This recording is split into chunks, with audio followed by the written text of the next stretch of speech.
Big things or small things? What should you be working on today? It's time management's two-handed truth, and that's what we're talking about today. Hi, this is Frank Buck, and this is the place to be if you want to get organized and make it look easy. Each day, you and I are dealt a hand of 24 hours. Do you spend it on the big things or the small things? Or does time management say there's something else? There's an old story that takes many forms. And in this version, a man approaches his friend with a specific question. Can you recommend to me a good one armed lawyer?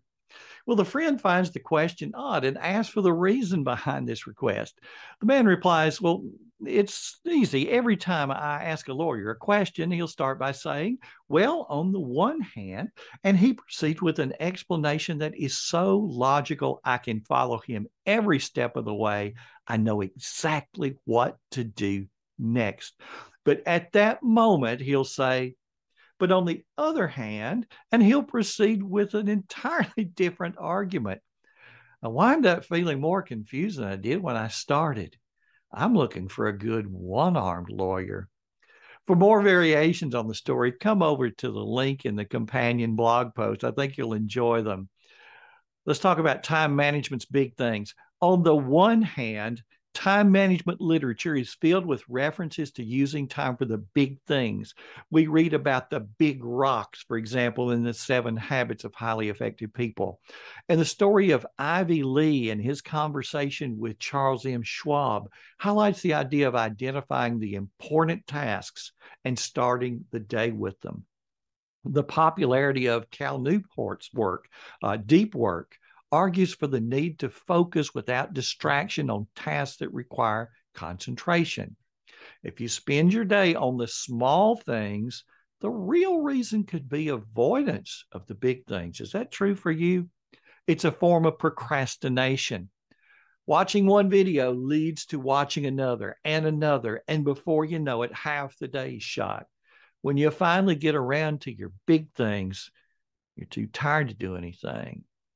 And the advice for the small things is to eliminate, automate, and delegate. I've read that phrase so many times that I don't even know where the source is. I've seen it so many different places. So, have I convinced you the thing that you need to do is ignore the small things and work on the big things? Well, if so, it's time for the other hand. On the other hand, work such as David Allen's getting things done stress, identifying the small next actions. Work becomes a matter of cranking widgets, as David Allen puts it. The emphasis is placed on organizing tasks around context in which they can be done. For example, organizing errands together and handling them all in one trip. The big errands, the small errands, they're all errands that need to be done at some point anyway, and you were going to be the one that runs them.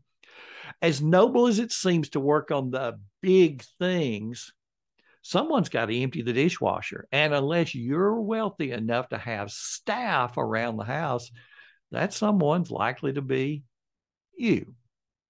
With very little thought, you could list an entire page of things that you could be doing right now that have to be done at some point anyway, and nobody's around but you to do them. You can't eliminate them. They can't be automated to any greater extent than they already are, and there's nobody to delegate to. Well, folks, welcome to the world of roll up your sleeves and get busy. There's time management's two-handed truth. The two-handed truth is that without an overall game plan for our future, life can easily become a series of tasks designed to just get us through the day. The two-handed truth is that we need to devote part of the day to planning and looking at those big things and moving in the direction of completing those big things. The two-handed truth is that we can break down those big things into small things.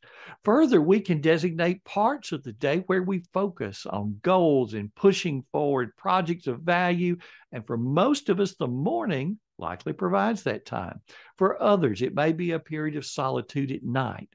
Identify the time that's right for you to concentrate for an extended period of time. But the two-handed truth is that there's also part of the day for maintenance, for handling the small things that serve as the lubricant for life. Depending on your situation, you may be able to devote an entire day to the big things. I like to record a series of podcasts and YouTube videos back to back. For example, this morning, this is the fourth video that I'm recording for you, and it's not yet 9:30 a.m. In contrast, I devote other days where I spend the entire day handling the small things, little articles to read that I've saved up, household maintenance items, little errands that I need to run. So how do you get started? Well, the following practices serve as a way to accomplish both the big things and avoiding the frictions of small things neglected. First, spend a few minutes each day planning the next day. Plan tomorrow today. Look at what was scheduled for today but was not accomplished, and look at what you already have scheduled for tomorrow. Shift some of the tasks around so that that list becomes reasonable. You can change dates to move some things into the future so that what you look at is a list you can't wait to get started on. That's one of the reasons that I like to use a digital list, because the due dates are so easy to change. It's not necessary to finish everything on the list. It is necessary to at least look at everything that's on the list.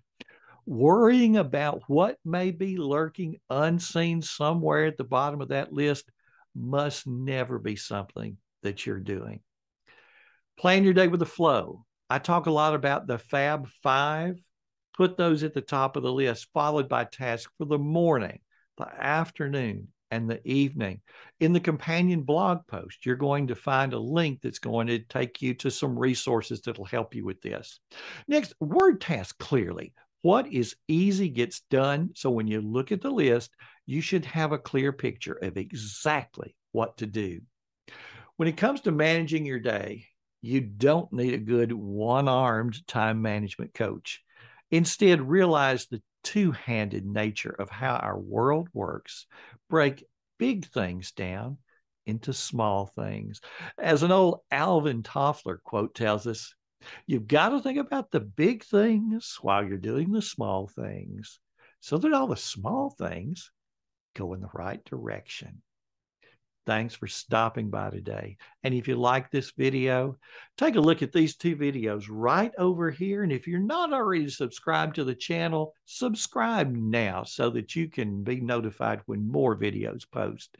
This has been Frank Buck, helping you get organized and make it look easy.